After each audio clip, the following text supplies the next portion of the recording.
kemudian kita lanjutkan dengan pembahasan mengenai konsep dasar penelitian. Oke, kita mulai dengan matriks Denning. Oke, matriks Denning ini adalah satu klasifikasi dalam ilmu komputer. Nah, jadi klasifikasi di dalam matriks Denning ini sendiri membedakan ilmu komputer berdasarkan paradigma di bidang-bidang tersebut. Nah, paradigmanya itu direfleksikan di dalam teori, abstraksi, dan juga desain.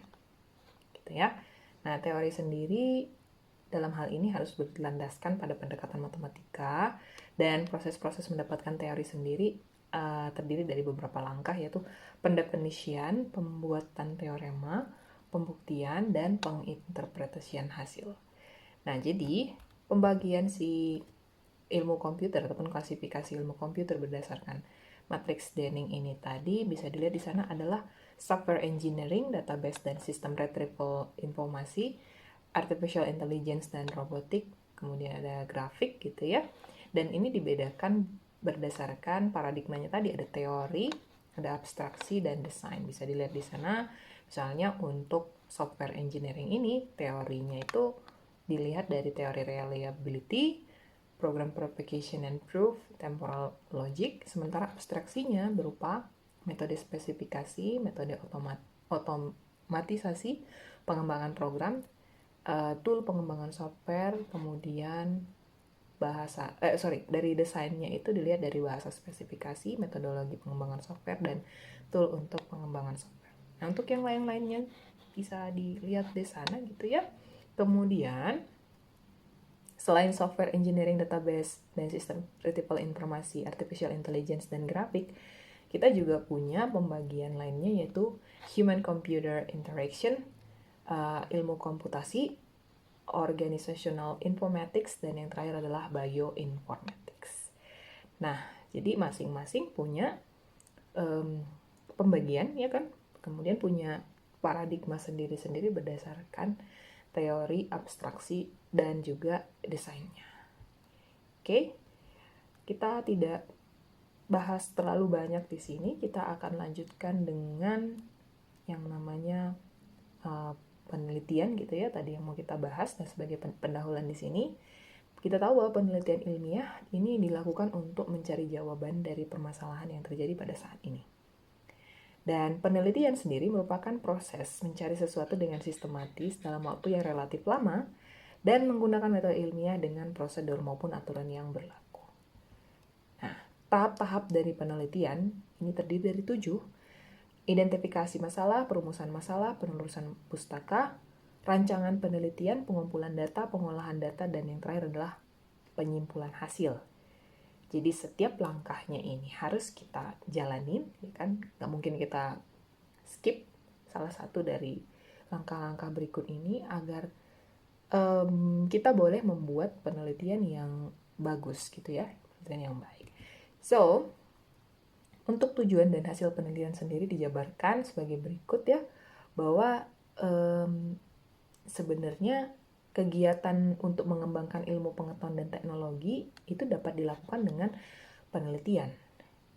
Oke, tujuan penelitian sendiri adalah untuk menciptakan ilmu pengetahuan baru atau menerapkan teknologi untuk memecahkan suatu masalah. Nah, kemudian riset ataupun penelitian ini ya, ini adalah satu proses investigasi untuk menemukan dan menginterpretasikan fakta yang ditemukan. Pada tahap lebih lanjut, riset yang baik akan menghasilkan produk, paten, dan juga publikasi. Oke, dan produk yang dimaksud tentu saja adalah produk yang dapat langsung dipakai oleh industri dan bukan hanya sebatas prototype. Jadi kalau masih prototype bagaimana? Nah, berarti kita masih butuh penelitian lebih lanjut, gitu kan ya. Next. Kita balik sebentar mengenai fenomena. Kita udah pernah belajar sebelumnya tentang istilah fenomena. Nah, jadi apa sih hubungan antara fenomena dengan penelitian? Kan gitu. Nah, ternyata jika fenomena yang diamati ini sudah ada, maka penelitian akan berkisar pada struktur fenomena tersebut, di mana peneliti diminta menerangkan komponen-komponen yang esensial. Nah, tapi kalau misalnya fenomena yang diamati ini belum ada, bagaimana? Nah, kalau fenomena yang diamati ternyata belum ada, maka penelitian akan bertujuan untuk menciptakan fenomena tersebut. Jadi kayak malah cari masalah gitu ya. Belum ada masalahnya, malah kita coba cari fenomenanya ataupun permasalahannya seperti apa. Oke, demikian hubungan antara fenomena dan penelitian. Terus untuk metode ilmiah sendiri dijelaskan sebagai berikut ya. Jadi pertama itu kita mulai dengan yang namanya membuat postulat. Postulat ini asumsi yang kita anggap benar. Oke. Dilanjut dengan menyusun logika. Kemudian dilanjut dengan menerapkan logika dengan sistematis. Dan yang terakhir adalah kita tahu bahwa kita akan mendapatkan yang namanya kebenaran yang bersifat universal dan dapat diuji kembali. Oke, ada catatan di sini bahwa proses ini haruslah didukung dengan fakta-fakta yang diamati dari fenomena ataupun kejadian yang diteliti. Oke, tentu saja pada akhirnya kalau kita sudah menyusun logika, kemudian kita sudah menerapkan logika, dan kebenaran ini kebenaran yang didapatkan itu bersifat universal dan dapat diuji kembali, tentu saja kebenaran yang dimaksud adalah satu kebenaran yang dapat dipertanggungjawabkan. Next. Oke, berpikir logis gitu ya. Berpikir logis ini sendiri sebenarnya satu proses.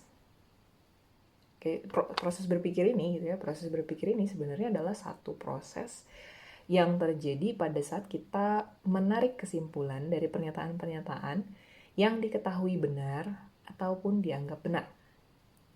Oke, logika itu didefinisikan sebagai suatu studi tentang metode-metode dan prinsip-prinsip yang digunakan dalam membedakan penalaran yang tepat dari penalaran yang tidak tepat. Penalaran dalam hal ini dijelaskan sebagai satu proses berpikir yang berusaha menghubung-hubungkan fakta-fakta ataupun evidensi-evidensi yang diketahui dan kita menuju kepada satu kesimpulan. Penalaran bisa juga disebut dengan reasoning ataupun jalan pikiran, gitu ya. Jadi kalau demikian ya berpikir logis ini berarti satu proses yang menarik kesimpulan tapi juga harus didasari oleh proses penalaran yang tepat gitu ya. Oke. Next.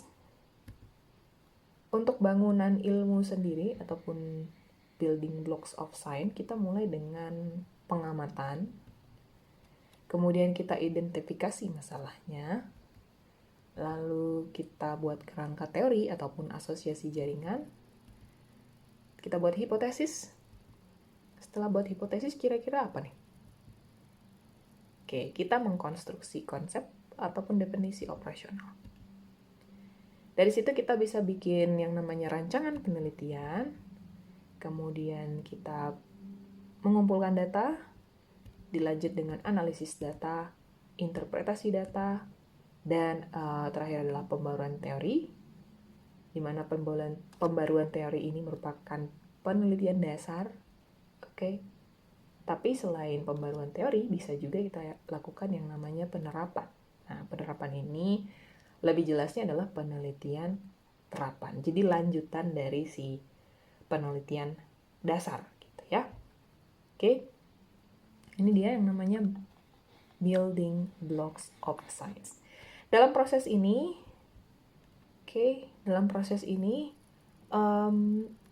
ada metode-metode ilmiah yang harus kita ketahui. Yang pertama adalah deduktif, induktif, dan gabungan kedua-duanya. Oke, bagaimana itu yang dimaksud dengan deduktif? Bagaimana yang dimaksud dengan induktif? Nah, ini dijelaskan sebagai berikut. Bedanya penalaran deduktif dengan penalaran induktif. Oke, kalau yang deduktif, alur berpikirnya itu dimulai dari teori. Dari teori kita mengembangkan yang namanya hipotesis, kemudian kita lakukan pengamatan, lalu kita lakukan konfirmasi. Oke, jadi deduktif ini kita tuh penalarannya berdasarkan pada pengetahuan yang umum. Oke, pengetahuan yang umum, ada teorinya gitu. Terus kita coba selidiki dan lebih mengerucut kepada pengetahuan yang lebih khusus.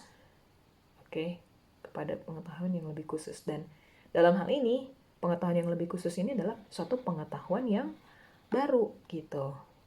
Nah, makanya tadi dia dimulai dari satu teori yang umum sifatnya, kemudian kita buat satu hipotesis ataupun satu dugaan, nah kita lakukan pengamatan. Dari pengamatan itu tadi terlahirlah yang namanya satu pengetahuan baru. Tapi harus dikonfirmasi sekali lagi, itu baru kita boleh menyatakan, oke, ini ada satu pengetahuan baru nih, gitu kan ya. Nah, itu dia alur berpikir deduktif, jadi dari umum kepada khusus. Nah, kalau induktif seperti apa? Kalau induktif itu gini, dimulai dengan adanya observasi pada kasus-kasus. Kemudian kita temukan pola-pola dari kasus-kasus itu. Nah, dari situ kita kayak ada dugaan yang mengarah gitu kan kepada satu teori, oke? Dan dugaan yang mengarah kepada satu teori itu adalah satu dugaan yang tentatif, gitu, yang bisa aja berubah-berubah, kan? Bisa aja berubah-berubah. Makanya di situ dibutuhkan apa yang disebut dengan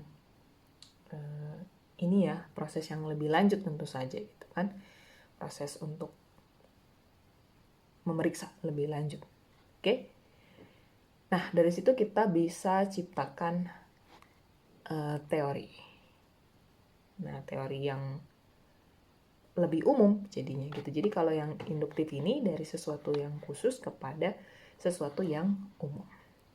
Gitu ya. Oke. Logika induktif dalam hal ini berasal dari pengetahuan baru yang disimpulkan dari pengetahuan yang sebelumnya. Seperti itu ya. Next. Bedanya metode ilmiah dan metodologi. Untuk metode sendiri ini adalah satu kerangka kerja yang dibuat untuk melakukan satu tindakan ataupun satu kerangka berpikir.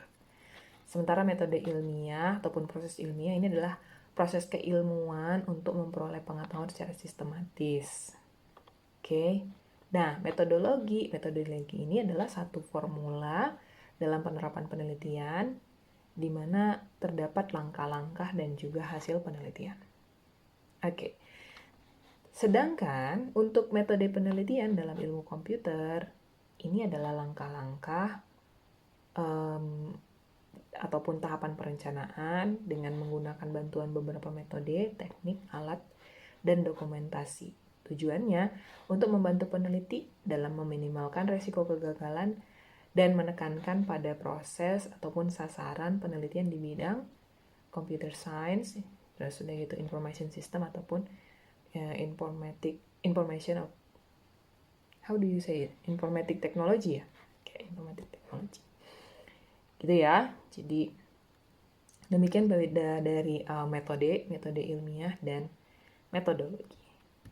Oke, manfaat metodologi ya ada 3 di sana. Yang pertama adalah metodologi akan membuat kita lebih paham, lebih bertanggung jawab, lebih comfortable, dan lebih responsible. Kayaknya sama aja sih, bertanggung jawab dengan responsible itu hanya istilah dalam bahasa Inggris saja. Yang kedua, metodologi membuat kita lebih knowledgeable ataupun berpengetahuan dan lebih berguna dalam berargumen karena selalu berdasarkan fakta dan tidak berdasarkan pada intuisi ini kayaknya typo, intuisi maupun bisikan-bisikan atau katanya gitu ya. Kemudian yang terakhir, dengan menggunakan metodologi kita bisa memaparkan lebih banyak lagi gambaran berupa saran, ide maupun masukan-masukan yang bisa di-elaborate ya. Nah, kayaknya itu aja untuk pembahasan dari bab 3. Kalau ada yang ingin didiskusikan ataupun ada yang kurang dipahami, boleh kasih tahu sama saya gitu ya, biar kita diskusikan sama-sama.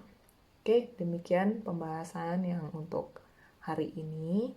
Atas atensi dan juga perhatiannya saya ucapkan terima kasih.